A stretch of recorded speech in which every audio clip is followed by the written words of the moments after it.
Where do you feel like the difference kind of between that rhythm you guys had been in and the defense from these last two games, and where do you feel like you have to, as a team, where do you have to get back to it?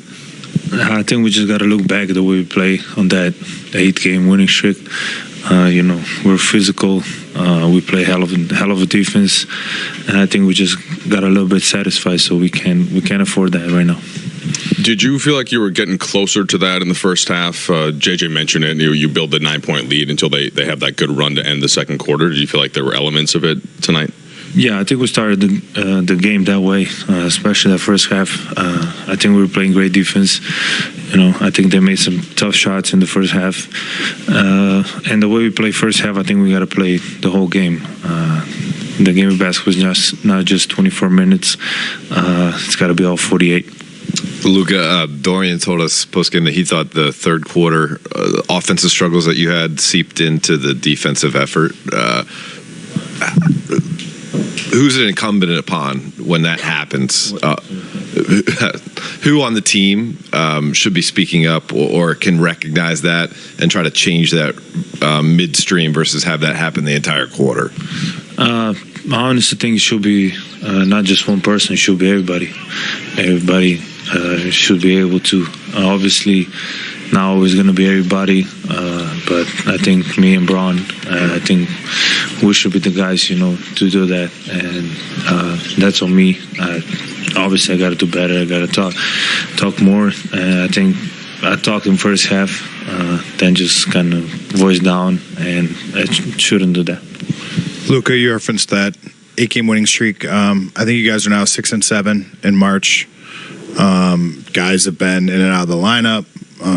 Some have been hurt. Some have had, back-to-backs and schedule and all that stuff. Like, what's just the overall rhythm of this month been like for this team? And what's it been like trying to fight through it, I guess?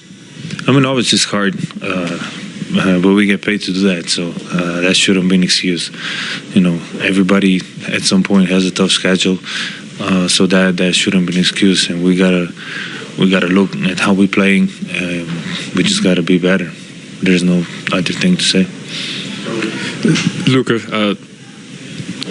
you referenced the 8-game winning streak. You guys have been playing. You guys played high-level defense for 20, 25 games before you were here, including after you got major debut.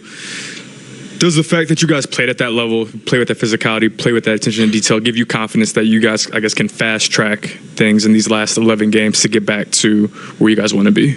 Yeah, we definitely need to get back.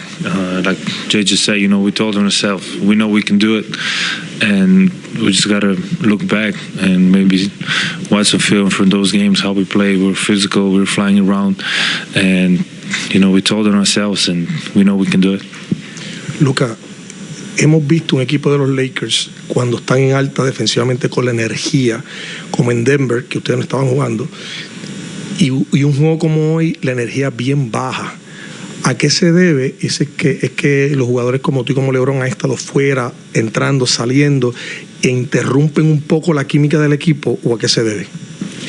No sé, la verdad, si los hubiera no hubiera pasado, pero sé que había gente que estaba jugando, gente que no.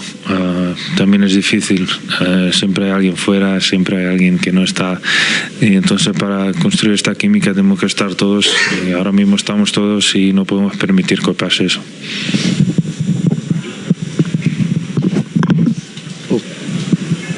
Luka, as one of the veterans on this team, one of the leaders on this team, how do you plan to motivate the team to bounce back after this loss? Did you say vet? Well, a leader. As one of the leaders on this team, how do you plan to, motivate the team to bounce back, especially with the playoffs approaching?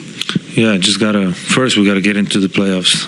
There's nothing guaranteed in this league, but I think I gotta talk more. Get everybody in position. Trying to be a good leader. I'm still new to the team, but getting more comfortable talking more and more. So we gotta talk more, and then the last thing, we gotta be more physical on both ends.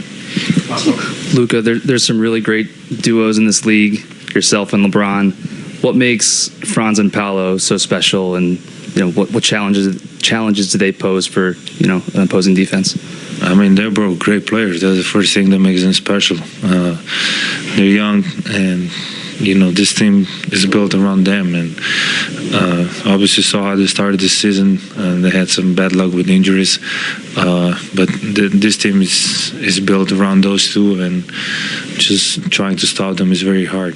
They can do a little bit of everything, and those two are special players in this league. Thanks, Luka. All right, let's talk a little Luka. In the last 3 games, 32.3 points, 47%, 50% from 3, close to 8 rebounds, close to 7 assists. But as he said, he'd rather get wins, big game James, than the numbers.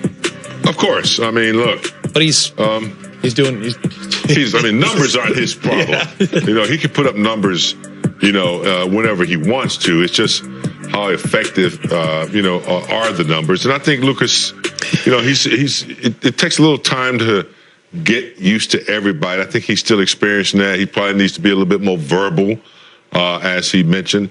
Tonight, though, I just think, he had 7 assists. LeBron had 7. And as a team, they only had 19. Anytime they're below 25 assists, it's just not moving enough. Luka is a primary ball handler, and sometimes it's up to him to kind of figure out what the pace is going to be, if ball's going to move, or if he can get it to other players and get touches. For a while there when the Lakers were winning, man, everybody was getting a touch because it was moving, and they were getting about 25 to 30 assists a game. So if that's an area of leadership he needs to concentrate on, maybe that's one area that he can help in. For me, if you look at the numbers Luka had when we winning, I think he's like 2 or maybe 3 plus more assists. Mm-hmm. And for me, that's what he needs to do more. We all know you can score. I think when he gets a lot of guys involved, especially Jackson Hayes, he's much better. Because some nights he comes out, he's looking to do a little bit of everything. And then some nights he's looking out coming straight to score. And as of lately, because of LeBron being out, I think he's in that mindset of I got to score. And he doesn't really have to do that because you cause so much attention when you drive or when you have the ball in your hand. Make the extra pass. Because when you do that, the other guys do it. Because when you don't do that, when they finally catch it, you know what they're going to do? They're going to shoot it. And so it's so contagious when people take shots that are bad shots in my mind that the other guy's going to take a bad shot. So I know, Luka, you're the head of the snake. You guys sometimes come out, like Kobe used to do it. He'll get guys involved. LeBron do it, get guys involved. Because we know with the ball been in your hands so much, you won't get yours. So I think that's what they got to go into mindset in these next couple games. Luka, get everybody involved because you're going to get yours anyway. I like what he said as soon as he sat down and started answering questions. He said, look, we were playing great ball. We won 8 in a row. We got a little complacent. We got a little self-satisfied.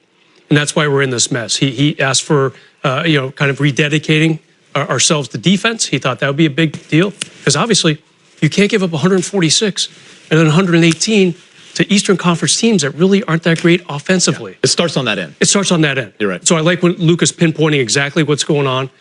He said, let's go back to basics. Let's drop the complacency, whatever it is. He sounded like a leader, especially answering that first question.